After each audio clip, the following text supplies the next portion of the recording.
ஆனால் நம்மள இன்றைக்கி பார்த்தீங்கன்னா உங்களுக்கு 16/1/2026 ஆல்போன் நம்பர் தான் கொண்டு வந்திருக்கு. இது யாருடைய குழுக்கள் அப்படின்னு பார்த்தீங்கன்னா எஸ்கே உடைய குழுக்கள் தான் இருக்குது.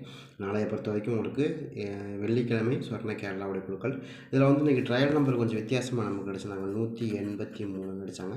அடுத்து 503ங்கிறது நமக்கு இன்றைக்கி ரிசல்ட்டாக இருந்துச்சு. அதே மாதிரி 36வது ட்ராப் போயிட்டுருக்கு இல்லையா. இப்போ ஆல்ரெடி 36 எஸ்கே உடைய 36வது ட்ராப் போயிட்டுருக்கு. அதுபோக போன வாரம் நமக்கு கொடுத்தாங்க இல்லையா 735. சரிங்களா. ஆல்மோஸ்ட் இதெல்லாம் கால்குலேட் பண்ணி தான் நம்ம இன்னும் கூட ரொம்ப ஸ்ட்ராங்காக ஒரு சில நம்பர்கள் வருதுன்னு எதிர்பார்க்குறோம். யாருக்காச்சும் இந்த மாதிரி நம்பர்கள் கணக்கு வருதுன்னு எடுங்க. இதில் நான் சிம்பிளாகவே 2 நம்பர் தான் கொடுக்க போகிறேன், 4 நம்பர் தான் கொடுக்க போகிறேன். இந்த 4 நம்பரில் 2 நம்பர் கன்ஃபார்மாக தெரிஞ்சிருச்சு எனக்கு கண்டிப்பாக இது வரும் அப்படின்னு. முதல்ல சொல்கிறேன் 100% உறுதியாக ஒரு 2 நம்பர் நமக்கு கிடச்சிருக்கு. பட் அது வந்து உங்களுக்கு மேட்ச் ஆனால் எடுத்துங்க. அதே மாதிரி இந்த ஓல்டு ரிசல்ட்டெல்லாம் பொறுத்த வரைக்கும் பார்த்திங்கன்னா கொஞ்சம் வித்தியாசமான நம்பர் தான் கொடுத்துருந்தாங்க சொன்ன கேரளாவில் போன மாதம் வந்து பார்த்திங்கன்னா ஓல்டு ரிசல்ட்டை பொறுத்த வரைக்கும் 537, 995, அடுத்து வந்து 486, 994, அடுத்து வந்து 825, அடுத்து 735. இந்த மாதிரி தான் வருது. இதை கனெக்ட் பண்ணி தான் நம்மளும் கொண்டு வந்திருக்கோம். யாருக்காச்சும் இந்த மாதிரி நம்பர்கள் கணக்கில் வருதுன்னா பார்க்கலாம். எனக்கும் ஒரு சில நம்பர் தான் இதில் திரும்ப வரக்கூடிய நம்பரை பொறுத்த வரைக்கும் ஒரு சில நம்பர் ரொம்ப ஸ்ட்ராங்காகவே கிடச்சிருக்கு. பட் அது மாதிரி ஏதாவது உங்களுக்கு கணக்கில் வருதுன்னா நீங்கள் எடுத்துக்கலாம். வாய்ப்புகள் அதிகமாக தான் இருக்குது. ஏன்னா நம்ம எப்போ கொடுத்தாலுமே சரி அது உங்களுக்கு ரொம்ப ஸ்ட்ராங்காக தான் கொடுப்போம். ட்ரை பண்ணி பார்க்கலாம். அதே மாதிரி நம்மளுடைய அதிர்ஷ்ட நாள் கார்டு நீங்கள் யாராவது பார்க்காம இருந்தால் பாருங்கள். ஏன்னா உங்களை அன்றாட லைஃப்பில் நடக்கக்கூடிய நிறைய விஷயங்களை சேஞ்ச் பண்ணுறதுக்கான வாய்ப்புகள் கண்டிப்பாக வந்து கிடைக்குது. ஏன்னா நம்ம வந்து முழுக்க நட்சத்திரத்துக்கும் சேர்த்து நம்ம கொடுக்குறோம். அதாவது நீங்கள் எந்த நட்சத்திரத்தில் பிறந்திருந்தாலும் சரி, நீங்கள் ஒரு ராசிக்குள்ளே இருக்கக்கூடிய 9 நட்சத்திர பாதத்தில் ஏதாவது ஒரு நட்சத்திர பாதத்தில் தான் பிறந்திருப்பீங்க. அதில் எந்த நட்சத்திரத்துடைய ஃபுல் ப்ரெடிக்ஷனும் சேர்த்தே நம்ம கொடுக்குறோம். அது ஏன் அப்படி கொடுக்குறோன்னா அப்போ தான் உங்களுடைய ராசிக்கு எக்ஸாக்டாக உங்களுடைய ராசிக்குள்ளே இருக்கக்கூடிய நட்சத்திரத்துக்கு என்ன விதமான பாதிப்புகள் இருக்குது அப்படிங்கிறது நம்ம தெளிவாக கொடுக்குறோம். அதுலேயும் நம்ம சேர்த்து சொல்லணும். மற்றபடி ராசி பலன்லாம் டக்குன்னு சொல்லி முடிச்சுடுவாங்க. ரெண்டே என்னன்னா 9 பாதத்துக்கு இது நடக்கும் இது நடக்காது அப்படிங்கிற வரிசையாக சொல்லிட்டு வரோம். அதில் வந்து உங்களுக்கும் அது மேட்ச் ஆகும். சரிங்களா. அதனால தான் சொல்கிறேன். இப்போ எனக்கு நீங்கள் ஒரு ராசி பலன் வந்து சில பேருக்கு பலிக்காது என்னாங்க, சில பேர் சொல்கிறாங்க பலிக்கல. அவங்க வந்து ராசி அடிப்படையை வச்சு சொல்லுவாங்க. அது ராசி அடிப்படையை வச்சு சொல்கிறது வந்து வெறும் ராசி பலன். அது வந்து உங்களுக்கு இப்போ ஒரு ராசிக்குள்ளே இருக்க 10 பேர்த்துக்கு பலிக்குதுன்னா 10 பேர்த்துக்கு இருக்காது. 10 பேர்த்துக்கு அது ரொம்ப ஸ்ட்ராங்காக இருக்காது. ஆனால் நாம் அப்படி சொல்கிறது கிடையாது. நாம் வந்து முழுக்க என்ன பண்ணுறோன்னா உள்ளே இருக்கிற ஒரு கிட்டத்தட்ட ஒரு 9 பாத நட்சத்திரத்துக்கு சேர்த்தே கொடுக்கணும். அந்த சேர்த்து 3 நிமிட்ஸ் கலை இருக்கு இல்லையா, அதுக்குள்ளே தான் நீங்கள் பிறந்திருப்பீங்க. அப்படி அதுக்குள்ளே பிறக்கும்போது நீங்கள் அந்த நட்சத்திரத்தினுடைய பாதத்தில் நீங்கள் பிறந்திருந்தீங்கன்னா அதுக்கான வேல்யூ என்னவோ அதையும் நம்ம சேர்த்து தான் நம்மளுடைய அதிர்ஷ்ட நாள் காட்டியில் கொடுக்குறோம். அதையும் நம்ம கனெக்ட் பண்ணி தான் கொடுக்குறோம். புரியுதுங்களா நான் சொல்கிறது உங்களுக்கு? சும்மா வெறும் ராசி பலன் மட்டும் இருந்தால் அது ஒரு 10 பேரில் 10 பேர்த்துக்கு 100 பேர்த்துக்கு கொடுக்குறோன்னா ஒரு 10 பேர்த்துக்கு பொருந்தாமல் வரும். இல்லை ஒரு லாஸ்ட்டுக்கு ஒரு 50 பேர்த்துக்காவது பொருந்தாமல் வரும். ஆனால் நம்ம கொடுக்குறது அப்படி கிடையாது. நம்ம முழுக்க உங்களுடைய நட்சத்திர பாதத்துக்கு சேர்ந்தே கொடுக்குறதுனால அது எல்லாருக்குமே போய் சேரும். எல்லாருக்குமே நான் ஒரு பலனாக தான் நம்ம கொடுக்கல. ஏன்னா அவங்களாம் வந்து சும்மா வெறும் ராசி அடிப்படையை வச்சு ராசியை பேஸாக வச்சு கொடுத்துட்றாங்க. நம்ம வந்து நட்சத்திரத்தையும் சேர்த்து நம்ம கொடுக்குறோம். அது உங்களுக்கு இன்னும் கூட பெஸ்ட்டான அதுதான் எக்ஸாக்டான ப்ரிடிக்ஷன் முறை. நான் நினைக்கிறேன்னா எக்ஸாக்டான ப்ரிடிக்ஷன் முறை அப்படிங்கிறது வந்து உங்களுடைய பாதம் நீங்கள் எந்த நட்சத்திர பாதத்தில் பிறந்திருக்கீங்களோ அதை பேஸாக வச்சு தான் அதில் வந்து உங்களுக்கு சந்திராஷ்டமம் இருக்கா இல்லையா, உங்களுக்கு இன்றைக்கி என்ன மாதிரியான விளைவுகள் நடக்கும் அப்படிங்கிறத எல்லாத்தையுமே நம்ம தெரிஞ்சுக்க முடியும். இப்போ எப்படி உங்களுடைய நட்சத்திர பாதத்தினுடைய 2வது நட்சத்திரம் தான் உங்களுக்கு வருமானம் தரக்கூடிய நட்சத்திரம்னு சொல்கிறாங்க இல்லையா. பொதுவாக வந்து பார்த்திங்கன்னா இப்போ நீங்கள் ஒரு நட்சத்திரத்தில் பிறந்திருக்கீங்க, அதுக்கு 2வது ஒரு நட்சத்திரம் ஒன்று வரும். அந்த நட்சத்திரத்தினுடைய என்ன அப்படிங்கிறது நீங்கள் தெரிஞ்சுட்டு அதுவே நீங்கள் உங்கள் வாழ்க்கையில் பயன்படுத்தினா கூட அது உங்களுக்கு மிகப்பெரிய செல்வத்தை ஏற்படுத்தி கொடுக்கும். இப்போ வந்து பார்த்தீங்கன்னா நீங்கள் ஒரு கடக ராசியில் பார்க்குறீங்க, இல்லை நீங்கள் மேச ராசியில் பார்க்குறீங்கன்னு வச்சுக்கோங்களேன்.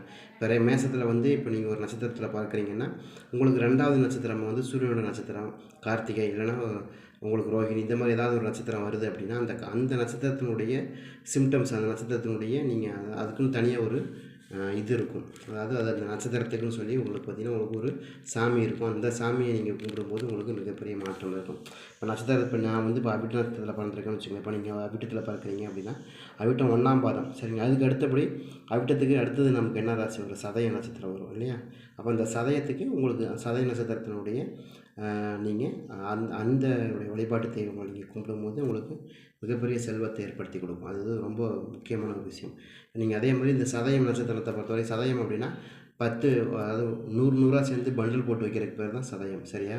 சதயம்னாவே பண்டில் போட்டதுன்னு அர்த்தம். சரி. அது மாதிரி பூங்கொத்து இந்த மாதிரியான சிம்டம்ஸ், அதாவது பூங்கொத்தெல்லாம் நீங்கள் வச்சு இந்த கட்டின மாதிரி பூவை வந்து கட்டின மாதிரி விஷயங்கள்லாம் நீங்கள் உங்கள் செல்ஃபோன்லேயே இல்லை, நீங்கள் அன்றாட பார்வையில் நீங்கள் பார்த்துக்கிட்டிங்கன்னா அது உங்களுக்கு மிகப்பெரிய மாற்றத்தை ஏற்படுத்தும். அதுதான் வந்து ஜோதிடம். சரியா? இது மூட நம்பிக்கை கிடையாது, இது ஒரிஜினல். சரிங்களா? அதனால் சொல்கிறேன்.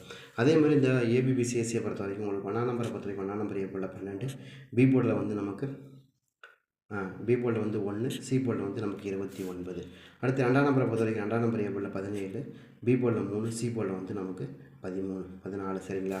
அடுத்து வந்து 3ஆம் நம்பரை பொறுத்த வரைக்கும் 3ஆம் நம்பர் ஏ போர்டில் வந்து 9, பி போர்டில் வந்து பார்த்தீங்கன்னா 6, சி போர்டில் வந்து நமக்கு 22. அடுத்து 4 நம்பரை பொறுத்த வரைக்கும் 4 நம்பர் ஏ போர்டில் 4, பி போர்டில் வந்து நமக்கு 9, சி போர்டில் வந்து நமக்கு 3. சரிங்களா? அடுத்து நமக்கு 5ஆம் நம்பரை பொறுத்த வரைக்கும் 5ஆம் நம்பர் ஏ போர்டில் 0, பி போர்டில் 20, சி போர்டில் வந்து நமக்கு 6.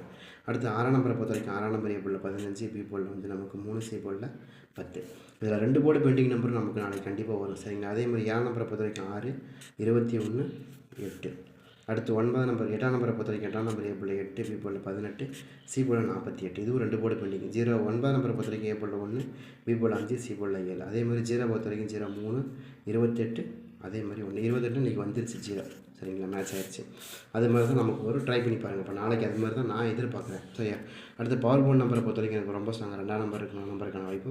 எனக்கு ரொம்ப ஸ்ட்ராங்காக 8ஆம் நம்பர் இருக்குது 3ஆம் நம்பருக்கான வாய்ப்பு.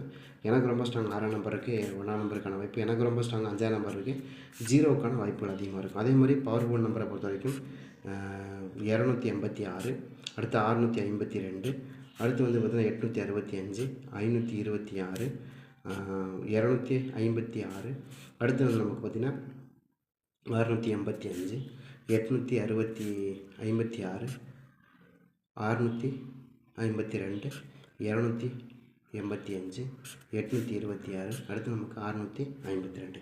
இது மாதிரி தான் எனக்கு ரொம்ப ஸ்ட்ராங்காக மேட்ச் ஆகுது. நீங்கள் ட்ரை பண்ணி பாருங்கள். அதே மாதிரி இந்த நட்சத்திரத்தினோட, அதாவது உங்களுடைய நீங்கள் பிறந்த நட்சத்திரம் இருக்கு இல்லையா? இப்போ நீங்கள் ஒரு நட்சத்திரத்தில் பிறக்கீங்க, இதுக்கு 2ஆவதாக ஒரு நட்சத்திரம் ஒன்று வரும். அந்த நட்சத்திரத்தினுடைய சரியா இஷ்ட தெய்வம்னு ஒன்று இருக்கும். சரிங்களா? ஆனால் அதாவது ஒவ்வொரு நட்சத்திரத்துக்கும் வந்து பார்த்திங்கன்னா அதனுடைய கரெக்டாக வந்து அதுக்கு என்ன சொல்லுவாங்கன்னா மரம். அதுக்கு வந்து பார்த்திங்கன்னா இப்போ ஒரு நட்சத்திரம் இருக்குன்னா அந்த நட்சத்திரத்துக்கு வந்து ஒரு பறவை இருக்கும். சரிங்களா? அதே மாதிரி ஒரு மலர் இருக்கும். சரிங்களா? அதே மாதிரி ஒவ்வொரு கடவுள் இருக்கும் அதுக்கு. இப்போ ஒரு நட்சத்திரம்னு எடுத்துக்கிட்டிங்கன்னா அந்த நட்சத்திரத்துக்கு ஃபுல் அண்ட் ஃபுல் எல்லாமே வந்து மலர். இப்போ எப்படி ஒரு நாட்டுக்கு கொடி இருக்குது, தேசிய விலங்கு இருக்குது, அது மாதிரி ஒரு நட்சத்திரத்துக்கும் இந்த மாதிரியான சிம்டம்ஸ் இருக்குது. அதுக்கான ஃபோட்டோஸ் இருக்கும், அதுக்கான நிறைய விஷயங்கள் இருக்குது. அதெல்லாம் நீங்கள் கலெக்ட் பண்ணிக்கணும். இப்போ நீங்கள் உங்களுடைய நட்சத்திரத்துக்கு 2ஆவது நட்சத்திரம் எந்த நட்சத்திரமோ அது வந்து உங்களுக்கு வருமானம் தரக்கூடிய நட்சத்திரம். நீங்கள் அதை திரும்ப திரும்ப பார்க்குறது மூலிமா உங்களுக்கு மிகப்பெரிய மாற்றம், மிகப்பெரிய வருமானங்களை ஏற்படுத்தி கொடுக்குறதுக்கான வாய்ப்புகள் கட்டாயமாக இருக்கும். சரிங்களா? அந்த நட்சத்திரத்தை நீங்கள் கண்டிப்பாக பிடிச்சிடுங்க. அது வந்து உங்களுக்கு மிகப்பெரிய லாபத்தை ஏற்படுத்தி கொடுக்கும். அதே மாதிரி 11ஆவது நட்சத்திரமும் உங்களுக்கு லாபத்தை ஏற்படுத்தி கொடுக்கும். சரிங்களா? இப்போ வந்து 2, 12 அப்படிங்கிறது வந்து நமக்கு எப்போயுமே உபசயஸ்தானம். அப்போ அது 2, 12 அப்படிங்கும்போது அந்த நட்சத்திரம் எதுவோ உங்களுடைய நட்சத்திரத்துலேருந்து 2ஆவது நட்சத்திரம், 11ஆம் நட்சத்திரம், இது 2மே உங்களுக்கு ரொம்ப ரொம்ப முக்கியம். அந்த நட்சத்திரத்தினுடைய சிம்பிள்ஸ் நீங்கள் பார்க்கும்போது உங்களுக்கு மிகப்பெரிய மாற்றங்கள் வரும். அதே மாதிரி இந்த 2 நட்சத்திரத்தினுடைய கோயில்னு ஒன்று இருக்கும். அதுக்கு நீங்கள் போய்ட்டு வரலாம். அதே வந்து இந்த 2 நட்சத்திரத்துக்கும் ஆகாத ஒரு கோயில், திருப்பதியோ இல்லை வந்து உங்களுக்கு வேறு ஏதாவது கோயில் இருக்கும் அப்படின்னா அந்த கோயிலுக்கு நீங்கள் போகக்கூடாது. போனீங்கன்னா மொட்டை அடிச்சிடும். சரிங்களா? அதெல்லாம் நீங்கள் நிறைய ஜோதிடத்தில் ரொம்ப நுணுக்கமான விஷயங்கள்லாம் நிறைய இருக்குது. சரிங்களா? அதெல்லாம் நீங்கள் செய்யாதீங்க. இந்த 2, 11 இந்த நட்சத்திரத்தை நீங்கள் பிடிச்சிங்க. அது உங்களுக்கு வருமானம் தள்ளி கொடுக்கக்கூடிய ஒரு நட்சத்திரம். சரியா?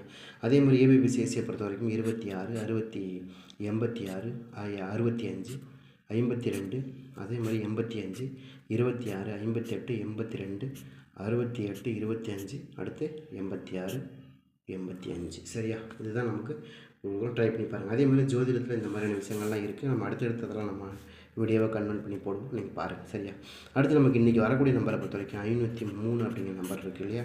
பட் இந்த 503ல் நமக்கு இன்றைக்கி என்னம்மா நம்பர்கள் மேட்ச் ஆக போகுது, என்னம்மா நம்பர்களுக்கான வாய்ப்பு இருக்கும் அப்படிங்கிறத பார்ப்போம். சரியா?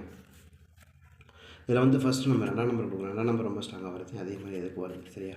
அடுத்து நமக்கு 8ஆம் நம்பர் 5க்கு 8, 0க்கு 8, 3க்கு 8. அடுத்து 6ஆம் நம்பர் 5க்கு 6, 0க்கு 6, 3க்கு 6. இதுவும் ரொம்ப ஸ்ட்ராங்காக தான் இருக்குது. சரியா? அதுக்கு அடுத்தபடியே நமக்கு வந்து என்ன வருதுன்னா 5ஆம் நம்பர். 5ஆம் நம்பரை பொறுத்த வரைக்கும் நமக்கு 5க்கு 5 திரும்ப வரலாம், 0க்கு 5, 3க்கு 5. சரியா? இதுக்குள்ளேயே மேட்ச் ஆகிற மாதிரி தான் இருக்குது. ட்ரை பண்ணி பாருங்கள். உங்கள் கணக்கில் மேட்ச் ஆனால் தாராளமாக எடுத்துக்கலாம்.